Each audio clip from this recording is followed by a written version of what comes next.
semuanya.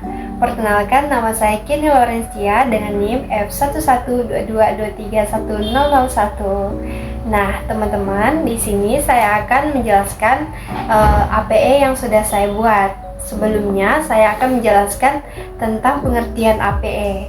Nah, APE itu singkatannya ya teman-teman, kalau kepanjangannya itu alat permainan edukatif. Nah, alat permainan edukatif ini merupakan suatu alat atau media yang sudah dibuat, yang sudah dirancang untuk mendukung proses belajar anak melalui bermain gitu. Jadi APE ini juga dapat membantu dan mendukung kita dalam mengembangkan berbagai aspek perkembangan pada anak, seperti aspek kognitifnya, motoriknya, sosial, emosional, dan bahasa. Oke, sebelumnya di sini saya akan menjelaskan beberapa hal, di mana yang pertama tentang konsep pengembangan.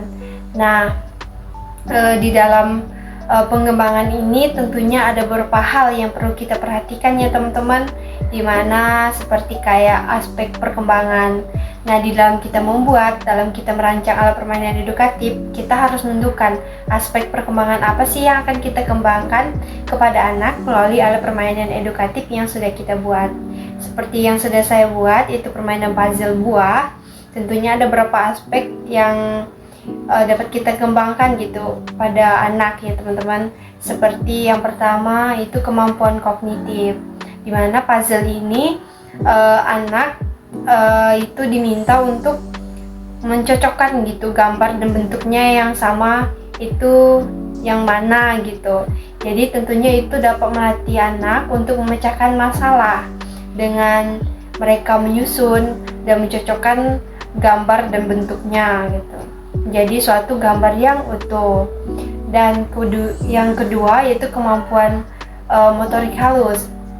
Itu kayak koordinasi antara tangan dan mata gitu, dimana dalam bermain puzzle ini tentunya dapat melatih koordinasi tangan dan mata, karena anak itu harus mencocokkan puzzle itu sesuai dengan gambarnya, sesuai dengan bentuknya menjadi gambar yang utuh. Nah, tentunya itu dapat mendukung gitu aspek perkembangan motorik halusnya, seperti koordinasi mata dan tangannya. Kemudian yang ketiga itu kemampuan emosional. Nah, ini mendorong kayak kesabaran dan ketekunan pada anak, dimana aktivitas bermain puzzle ini dapat melatih anak gitu untuk tidak mudah menyerah dan dapat meningkatkan ketekunan anak dalam menyelesaikan tugasnya, dan melatih kesabarannya juga gitu. Mungkin menurut dia dalam menyusun puzzle tersebut suatu hal yang sulit gitu. Jadi tentunya dari puzzle ini dapat mendukung aspek perkembangan emosional pada anak. Kemudian aspek sosial. Nah, ini tentunya mendorong interaksi dan kerjasama anak saat bermain, yaitu dengan teman-temannya dalam menyusun puzzle tersebut. Kemudian aspek bahasa. Nah, ini kayak meningkatkan perkembangan bahasa dan kosakata baru melalui pengembangan pada permainan puzzle ini, seperti mengenal nama-nama buah. Nah, tentunya itu dapat mendukung aspek bahasa pada anak. Yang kedua yaitu tujuan dan manfaatnya. Nah, yang pertama tujuannya itu mengenalkan konsep dasar, di mana dengan puzzle buah ini kita dapat mengenalkan bentuk buahnya seperti apa, kemudian warna buahnya seperti apa, dan nama buahnya apa. Nah, tentunya dalam puzzle buah ini kita dapat mengenalkan berbagai macam jenis buah dengan bentuk dan warna yang berbeda-beda gitu.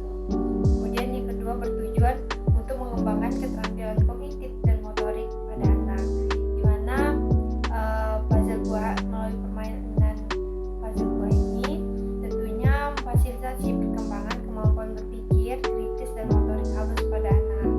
Kemudian aspek perkembangan sosial dan emosional pada anak, karena dalam menyusun puzzle buah ini anak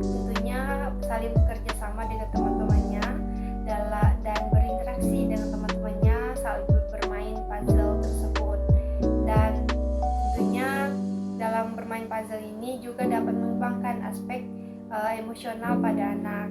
Kemudian juga aspek bahasa, di mana melalui permainan puzzle ini tentunya bertujuan untuk mengenalkan kosakata baru, seperti melalui puzzle buah itu kan tentunya kita mengajarkan seperti kayak menjelaskan atau mengenalkan nama-nama buahnya apa sesuai dengan bentuk dan warnanya.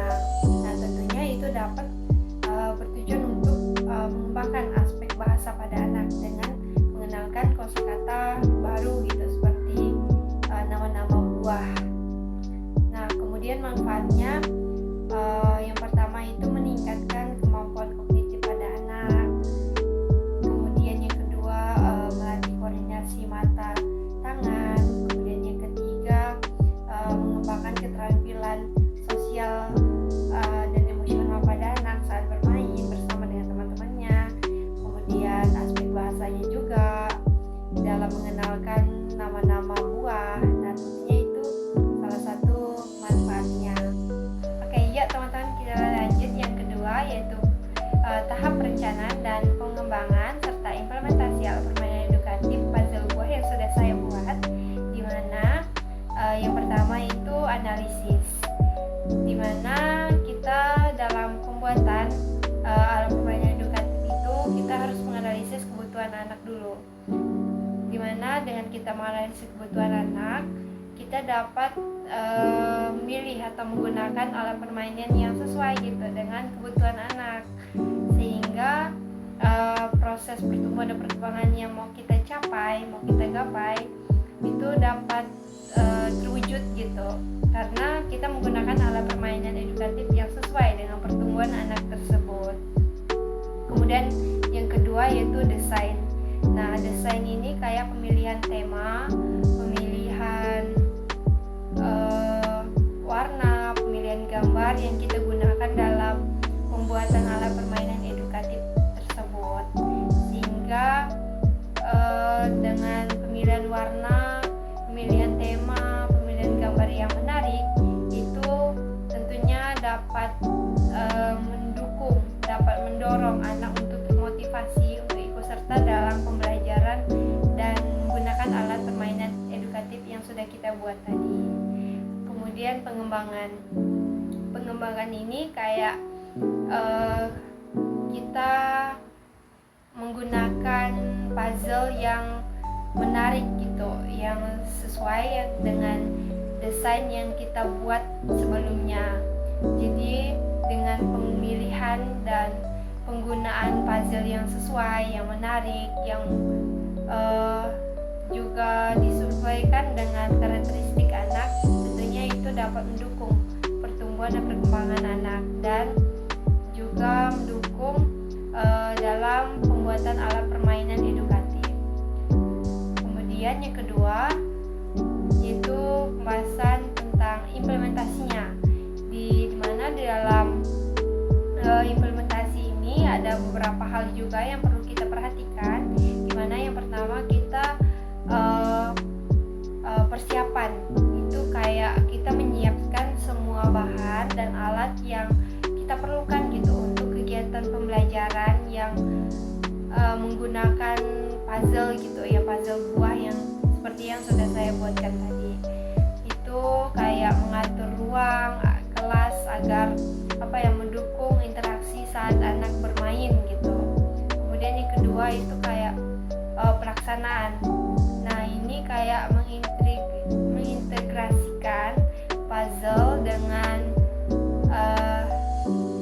kegiatan pembelajaran di kelas gitu, kayak seperti membagi siswa ke dalam kelompok dan kayak memberikan instruksi tentang cara bermainnya kayak gimana gitu. Nah, itu termasuk dalam pelaksanaan.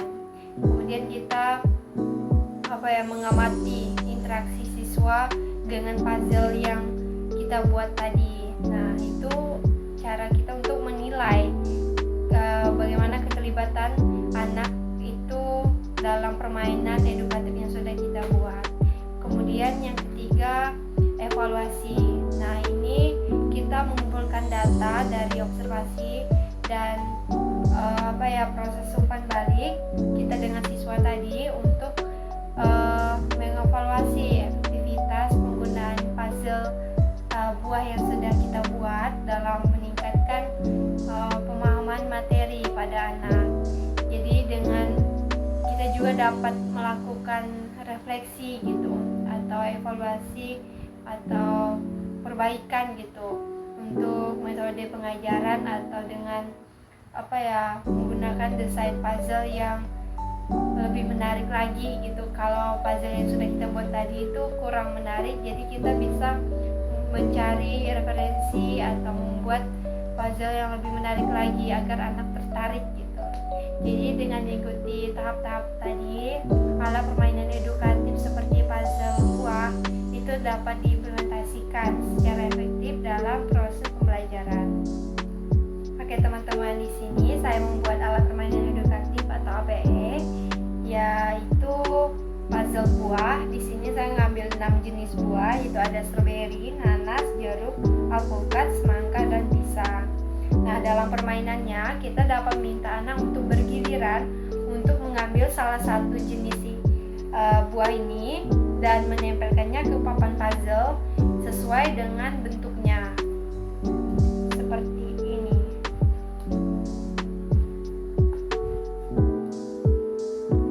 Jadi anak dapat bergiliran untuk menempel salah satu jenis buah yang sudah dia ambil gitu. Terakhir yaitu kelebihan dan kekurangannya. Nah, alat permainan edukatif puzzle buah yang sudah saya buat tentunya memiliki kelebihan dan kekurangannya ya teman-teman. Dimana kelebihannya yang pertama yaitu dapat mempertajam ingatan. Dimana melalui bermain puzzle buah itu tentunya dapat membantu anak untuk mengingat pola, kemudian bentuk dan warna buah itu seperti apa gitu, sehingga dapat mempertajam ingatan visual pada anak dengan mengenal berbagai warna dan bentuk buah. Kemudian yang kedua yaitu mengasah motorik, di mana puzzle buah ini melatih keterampilan motorik halus anak seperti kayak mengambil, kemudian membalikkan, kemudian menyusut puzzle buah tersebut. Nah, dan yang ketiga yaitu melatih koordinasi mata dan tangan. Nah, permainan ini membutuhkan koordinasi antara mata dan tangan anak. Nah, karena dapat membantu anak untuk menghubungkan apa yang dilihat oleh mata dengan respon tangan anak tersebut. Kemudian yang keempat itu dengan meningkatkan kemampuan kognitif, di mana melalui bermain puzzle buah itu dapat mendorong anak untuk berpikir kritis dan logis dan dapat membantu meningkatkan kemampuan kognitif anak dalam pemecahan masalah dalam anak menyusun puzzle tersebut. Kemudian yang kelima yaitu melatih keterampilan emosional. Melalui puzzle buah ini dapat membantu anak belajar tentang kesabaran, kegigihan, dan taat gitu dalam menyelesaikan tugas yang mungkin menurut anak tersebut dalam menyusun puzzle itu suatu hal yang sulit gitu. Jadi dapat mendukung proses emosionalnya. Kemudian yang keenam itu meningkatkan detail dan pengamatan, di mana anak itu dapat belajar gitu perhatikan hal-hal kecil dan dengan detail gitu, kemudian meningkatkan kemampuannya dalam pengamatan dan memperhatikan berbagai bentuk jenis buah dalam puzzle tersebut. Kemudian yang ketujuh, pengenalan konsep dasar. Yang puzzle buah dapat membantu anak kayak mengenalkan anak mengenal nama buah, kemudian warna buahnya dan bentuk-bentuk buahnya. Dan untuk kekurangannya yaitu yang pertama, keterbatasan usia. Meskipun puzzle buah dapat dimainkan oleh berbagai usia, tetapi tingkat kesulitan dan kompleksitas mungkin tidak sesuai gitu untuk semua usia anak, karena anak yang terlalu muda atau kecil gitu mungkin kesulitan gitu dengan potongan-potongan kecil, jadi kita harus menggunakan potongan yang besar juga bisa. Kemudian yang kedua, frustasi. Anak mungkin merasa frustasi jika mereka kesulitan menyelesaikan puzzle-nya, terutama jika tingkat kesulitannya itu terlalu tinggi untuk kemampuan mereka gitu. Kemudian yang ketiga, ketergantungan. Beberapa anak mungkin terlalu fokus pada menyesuaikan puzzle dan mengabaikan kegiatan lainnya yang penting gitu, seperti bermain di luar atau berinteraksi dengan temannya, karena dia sudah senang gitu dengan bermain puzzle. Jadi dengan demikian, kelebihan dan kekurangan alat permainan edukatif yang saya buat, tentunya orang tua dan pendidik juga dapat menggunakan puzzle buah secara efektif ya dalam mendukung proses pertumbuhan dan perkembangan anak dengan alat permainan edukatif yang sesuai gitu dengan karakteristik anak. Oke, mungkin hanya itu penjelasan dari saya. Mohon maaf jika ada kata-kata yang kurang jelas dan kurang berkenan. Semoga apa yang saya sampaikan bermanfaat untuk kita semua. Bye bye.